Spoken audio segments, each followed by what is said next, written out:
Ashish, it's a true delight to be talking to you. And well, I had not met you earlier, but the last 1 hour, 1.5 hours that we've spent, it looks like I know you for a decade, if not more.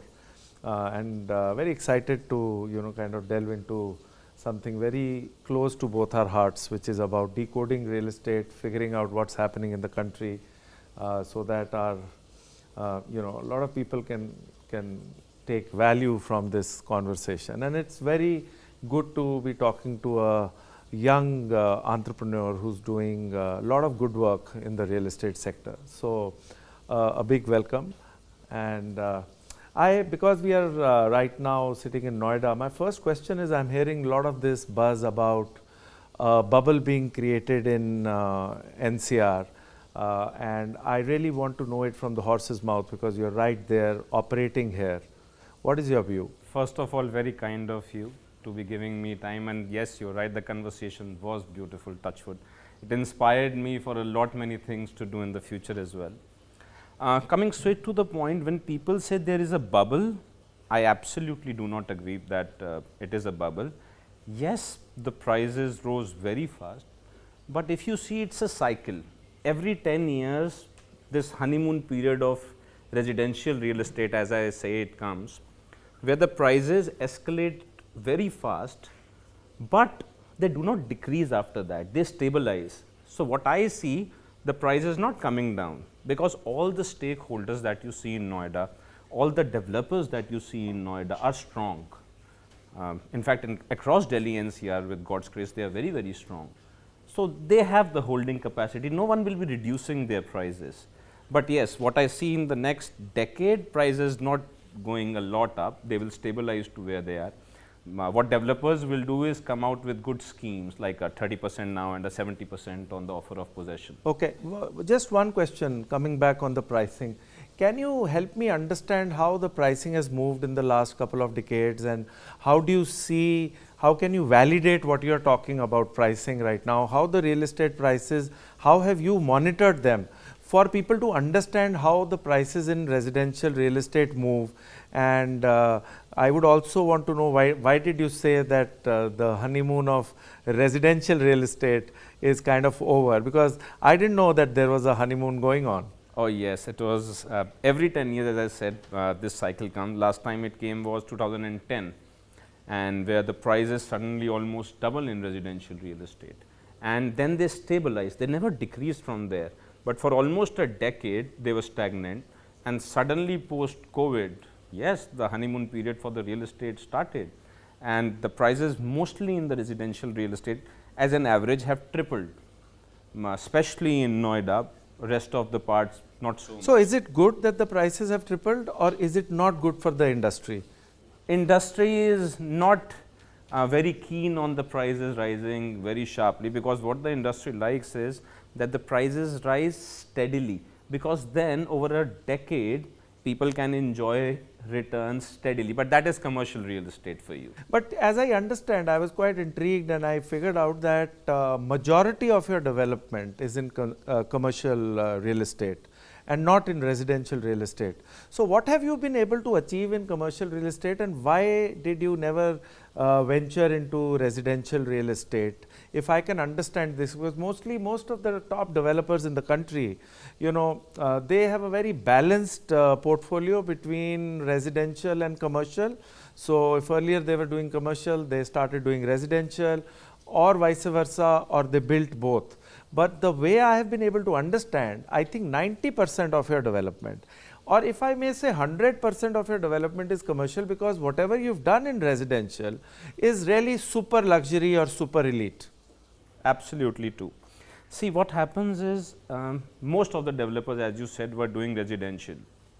I was very, very young, this is almost more than 2 decades ago. I was in Dubai, and I was having a stroll on the Sheikh Zayed Road, and I saw all these beautiful buildings, and I saw Burj Khalifa at that time, although was being completed, it was nearing completion at that time. And over the years, what I realized was, every city in the world, if you go to Paris, you go to the Eiffel, You go to Singapore, you go to the Marina Bay Sands, you go to Dubai, you definitely visit the Burj Khalifa. In fact, Kuala Lumpur got famous because of the Twin Towers. So no matter, and New York, let's talk about more than 100 years ago, Empire State Building. And still after 10 decades, after 100 years, that building stands as an example what made New York, New York. So what I had realized was not major, or not, I couldn't, at that time when we started this, no player was making a landmark building, a statement building that could get people to visit India. I'm a little patriotic, so I want the world to come to India and spend money. I want the world to come and see what India is, who we are, and what we can really do. And that's when I decided I have to create certain landmarks, be it Alpha Thumb with God's grace, Cyber Thumb, no matter what we do. So what is Alpha Thumb? What is Cyber Thumb? If you have to explain in 30 seconds each, so that we understand that what is so unique about these two properties that you're talking, and how do you then connect it with commercial real estate? Absolutely. See, Alpha Thumb, if we talk about, there are 3 towers combined with a roof, and it has the largest rooftop infinity pool in the world. The screen that is present on Alpha Thumb, touchwood, a lot of it is very, very recent when the screen got started, and we are getting praises from all across India. It is one of the largest LED screens pan India. In fact, the surface area is a little what even Burj Khalifa has. And wow. So I think people keep on talking about Dubai, and they say Dubai is obsessed and passionate about making the tallest and the largest, but I am really intrigued and happy that you are saying that we have a screen which is bigger than Burj Khalifa, and we have the largest pool which is there in the world. So why don't people know about it? Because this was very, very decent development, and what I want is now touchwood with Cyber Thumb being one of the tallest twin towers in the country, and in the middle they have a structure.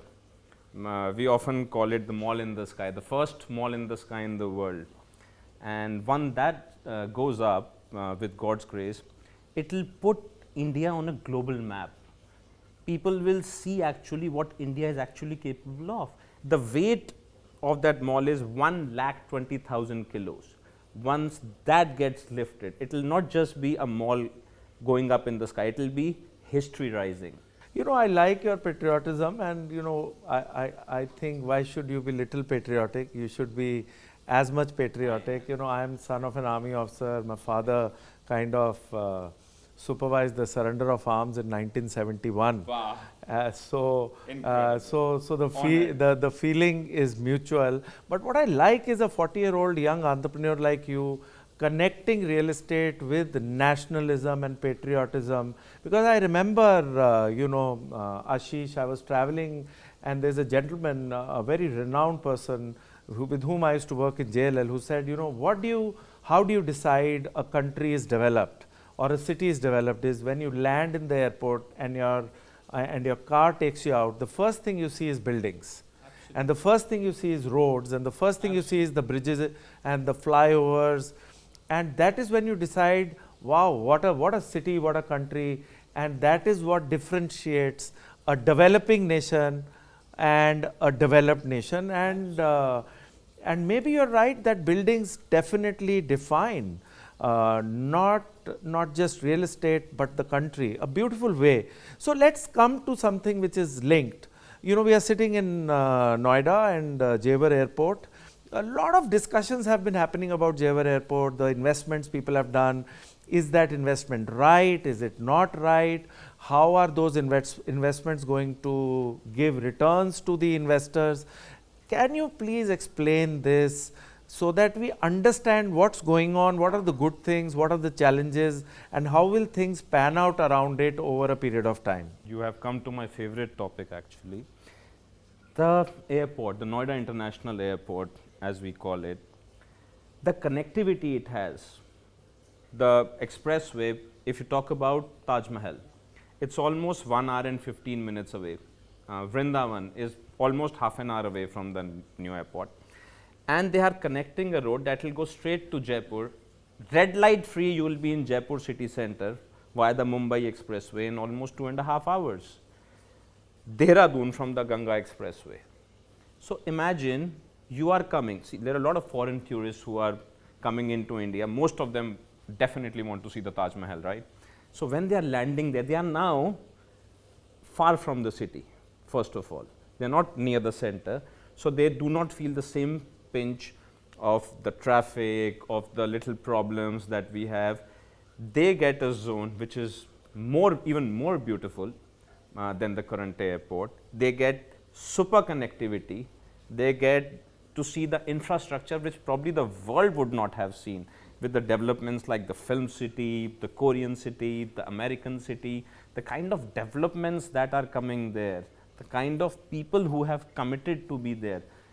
I think it is, touchwood with God's grace, the most beautiful and the most centric development of the world. I think it will become not only India's spine, that entire expressway. I truly believe that entire Asia would be looking up to this development for the next 20 years, because it has the potential to lead India into the next beautiful phase. I love your passion, I love your conviction, and I'm so happy that, lot of our senior developers, national developers are going to know about a gentleman called Ashish Bhutani, who's sitting in Noida. I have a point. Noida has now some of the best buildings. Noida definitely has a great infrastructure. Why in perception and even in the rate of growth, return, expansion, despite all the good work on infrastructure, real estate, airport coming in, why do cities like Gurgaon, Mumbai, Bangalore are perceived more advanced, or for a lack of a better word, are more developed than Noida real estate? What is it that Noida suffers in perception, Ashish? I'll answer your question very nicely. See, whenever you do something, whenever you're performing, you always save the best for the last, right? So Delhi NCR first experimented with different satellite cities, learnt everything and learned from all the mistakes they had done at various places, and put all the best in Noida.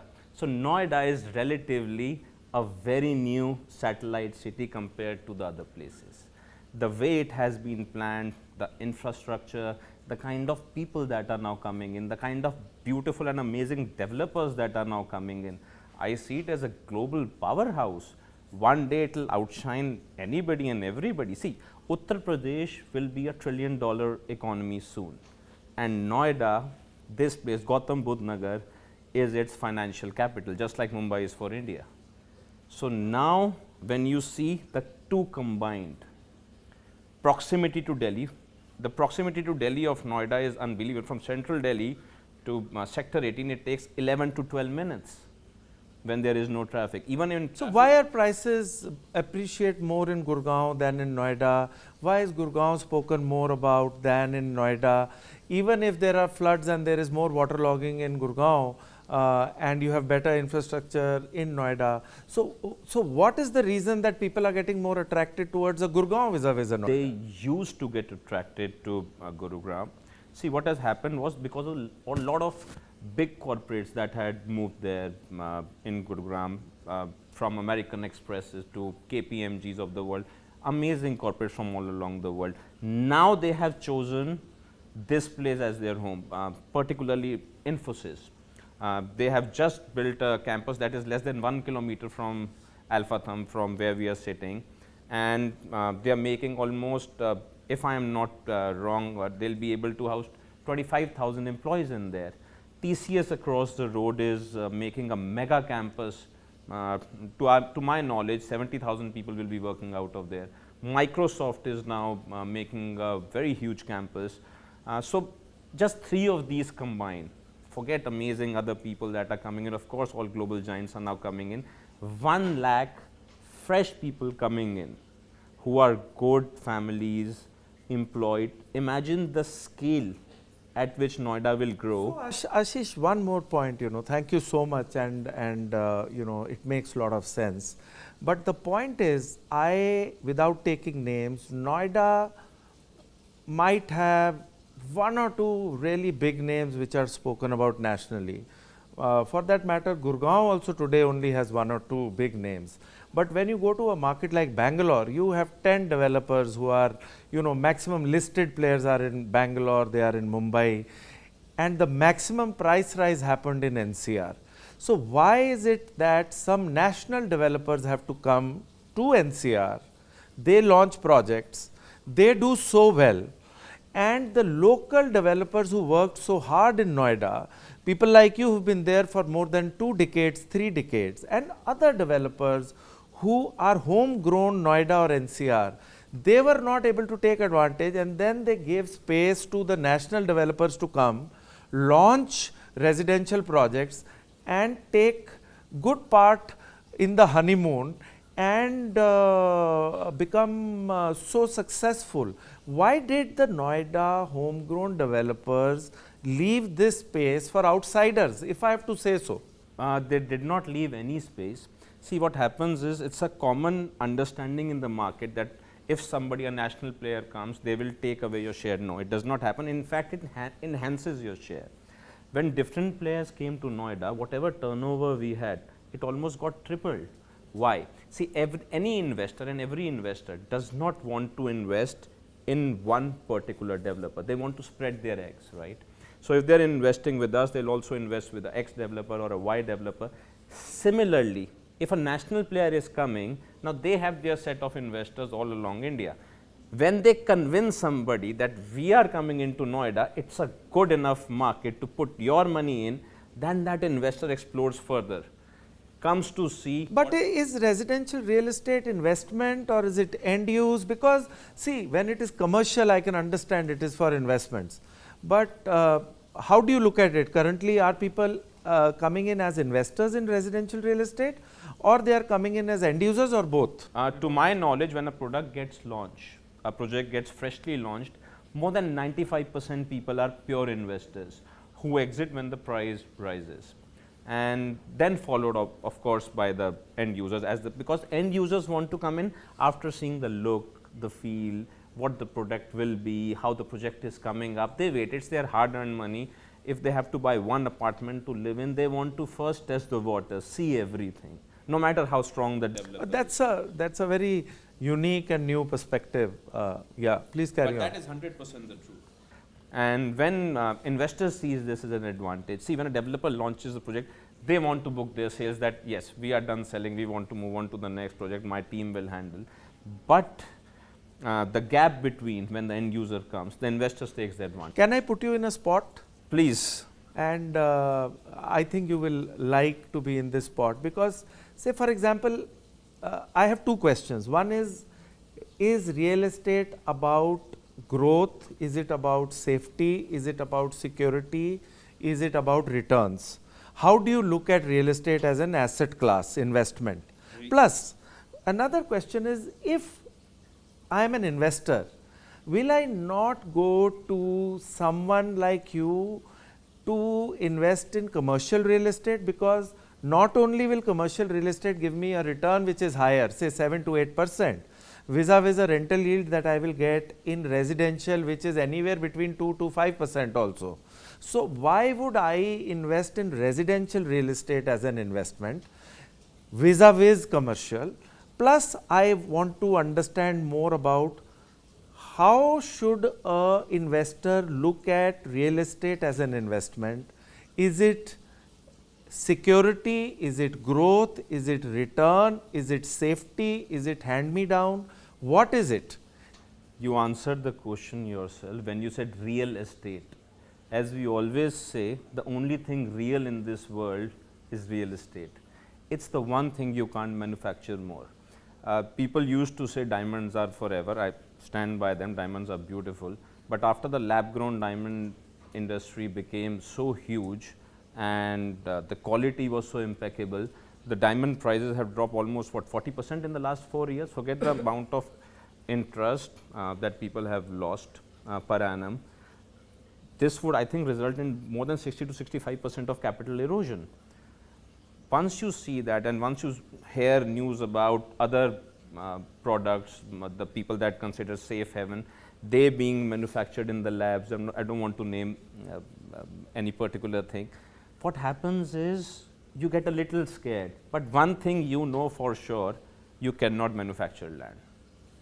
Land is limited. The proximity to Delhi, the land on the expressway, this is all limited.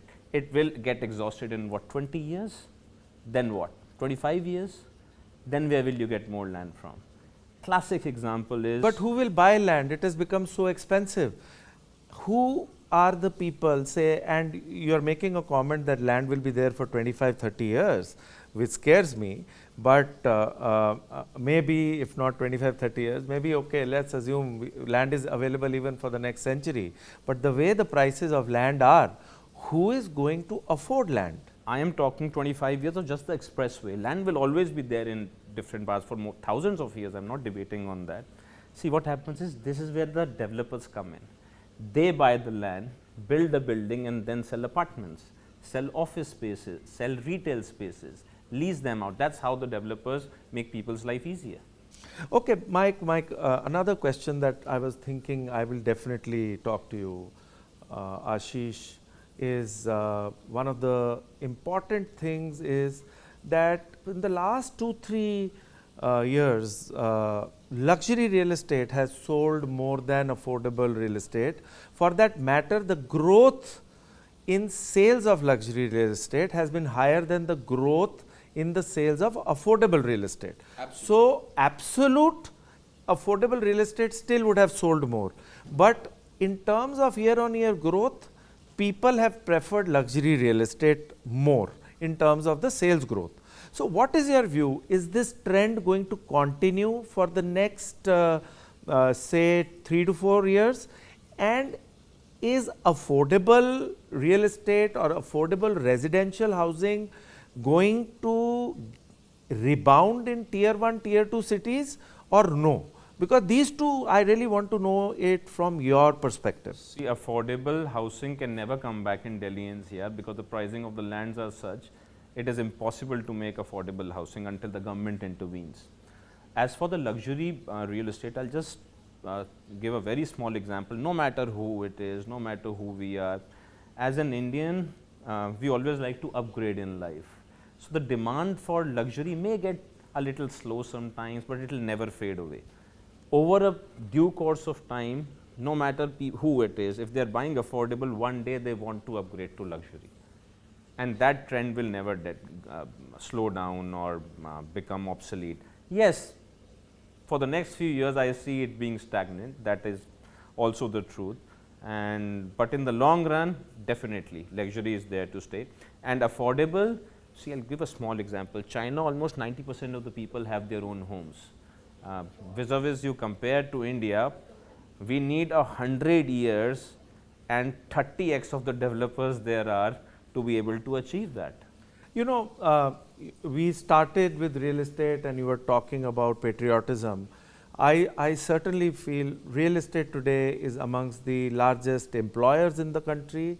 Real estate today contributes amongst the top 3 industries to the economy, to the GDP.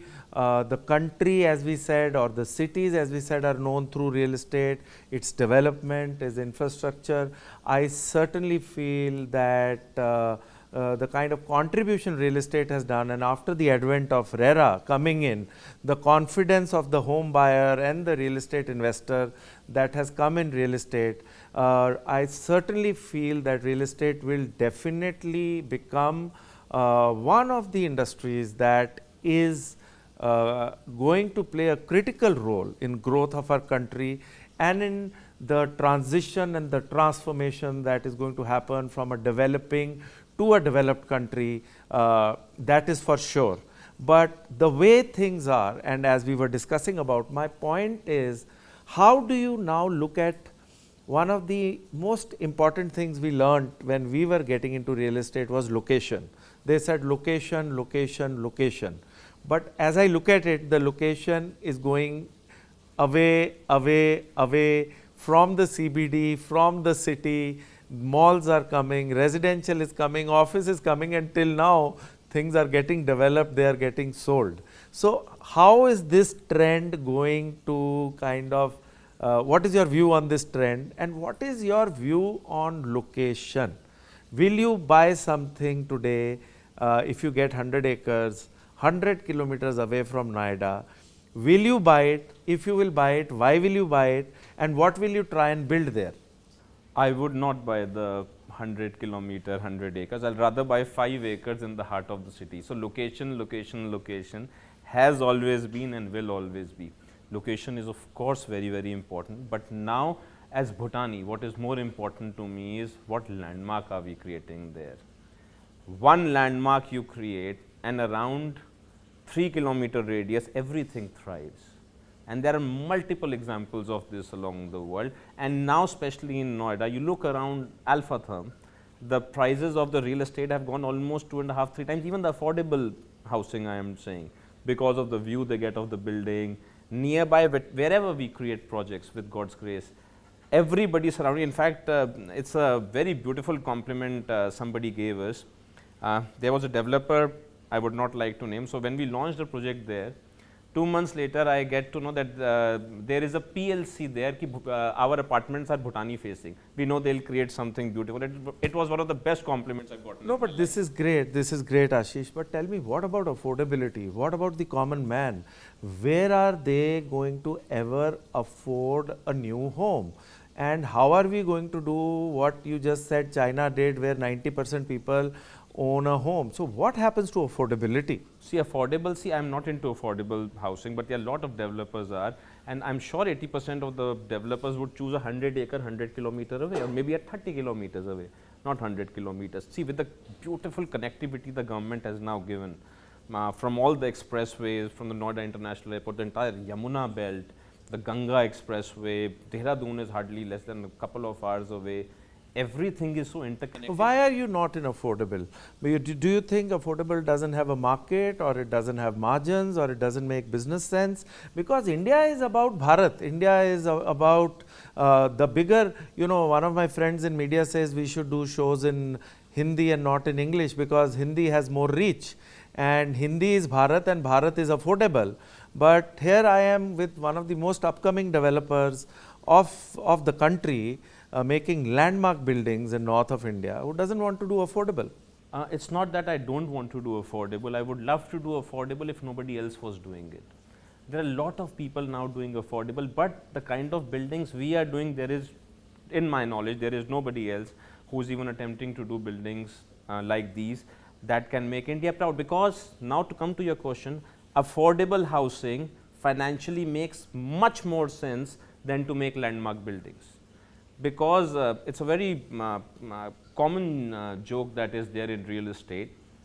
Burj Khalifa and address are opposite each other, and the price of address is more than Burj Khalifa per square feet. And they say why? Because they say address has a Burj Khalifa view, the Burj Khalifa does not have that kind of a view. So the kind of buildings we make, yes, people around make more money, but yes, we make the country a little more proud every time we deliver a building. Great. I think, Ashish, it was very good talking to you, and we've been able to understand a lot about not just what you do, your group does, but how Noida, how the overall real estate market is doing, what is the difference between commercial and residential. My only parting question to you is that will you ever come into integrated townships? What is your view on integrated townships? Because this is something which is a very upcoming trend and consumers prefer it, and I am surprised you did not speak about it. And what data shows is that if you have a residential society in an integrated township, the price of that residential society is higher than the price of a standalone residential building, and the rental yield of that particular society is more than the rental yield of a residential building, which might not be part of an integrated township. And with the prices of land, it gives you an opportunity to buy a larger piece of land and create something which has hospitality, commercial, residential, a school, a hotel, so on and so forth. I'm really sorry I didn't talk about it. 100% agree with your point. And to prove it, yes, we are already doing 2 such townships, one in Noida and one the government has been very kind to let us do a film city. It's the Bayview Bhutani International Film City, and it will be one of the most beautiful integrated townships of the North India, where everything from all filming institutes to studio, the largest studio in the world, the first aqua studio in the world, everything comes to life together. And the kind of hospitality, the infrastructure that the government has already provided, and it will literally be the Aerocity of the new airport, less than 5 minutes away, direct on the main expressway. I think it will be one of the most beautiful projects of the country. Actually, I was surprised you didn't talk about it, and that is why I wanted to bring it before we get to a close of this discussion. Thank you so much. Pleasure. It was a pleasure Pleasure to talk to you, and looking forward to many more such conversations.